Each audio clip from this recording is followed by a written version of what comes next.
ગોવામાં સિનિયર સિટીઝનોને નોંધારા મૂકનાર માનસી ટ્રાવેલ્સ સામે ફતેગંજ પોલીસ મથકે ફરિયાદ નોંધવામાં આવી છે। 7 જ્યોતિર્લિંગ ટૂરનું આયોજન કરનાર માનસી ટ્રાવેલ્સના સંચાલકે 19 પ્રવાસીઓને ગોવામાં નોંધારા મૂકી દીધા હતા, જે અંગે સિનિયર સિટીઝનોએ ગોવા પોલીસ મથકે પણ ફરિયાદ નોંધાવી હતી। 22,000ની રકમ લઈ 7 જ્યોતિર્લિંગ પ્રવાસનું આયોજન કરનાર માનસી ટ્રાવેલ્સ માનવતા ચૂકી ગયો હતો। માનસી ટ્રાવેલ્સના સંચાલકોને કારણે સિનિયર સિટીઝન પર પ્રાંતમાં હેરાન પરેશાન થઈ ગયા હતા, તેઓના નાણાં પણ ખૂટી ગયા હતા। માંડ વડોદરા પરત ફરેલા પ્રવાસીઓએ આજરોજ માનસી ટ્રાવેલ્સના સંચાલક હરવદન શર્મા વિરુદ્ધ પોલીસ ફરિયાદની પણ તજવીજ હાથ ધરી હતી। માનસી ટ્રાવેલ્સમાં હરવદન શર્મા મારફતે અમે 22,000 રૂપિયા ભરીને 21 જણ કુલ ગયેલા હતા।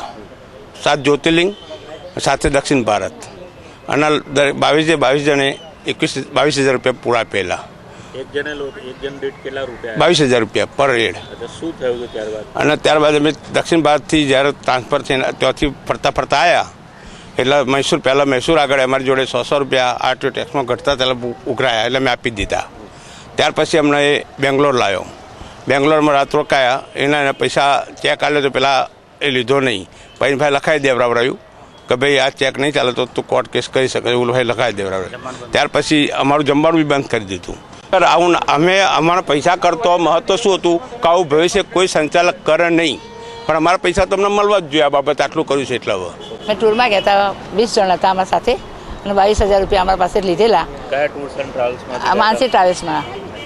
અત્યારે હાલ કેવું છે? અને રજૂઆત કરેગા શું કહ્યું? અને રજૂઆત કીધું કે જમવાનું અમને બધી તકલીફ પડવા મળે, મહાબળેશ્વર કન્યાકુમારી વ્યવસ્થિત કર્યું, પછી અમને તકલીફ પડવા ખાવા પીવાનું બધું બંધ કરી દીધું કે તમે તમારી રીતે રહો, આ છે તે છે, બધું વાત કરી અમારી સાથે અને બધા અમારા બસવાળાએ સપોર્ટ અમને આપી દીધો એટલે અમે બધી એ રીતે હેન્ડલિંગ કર્યું।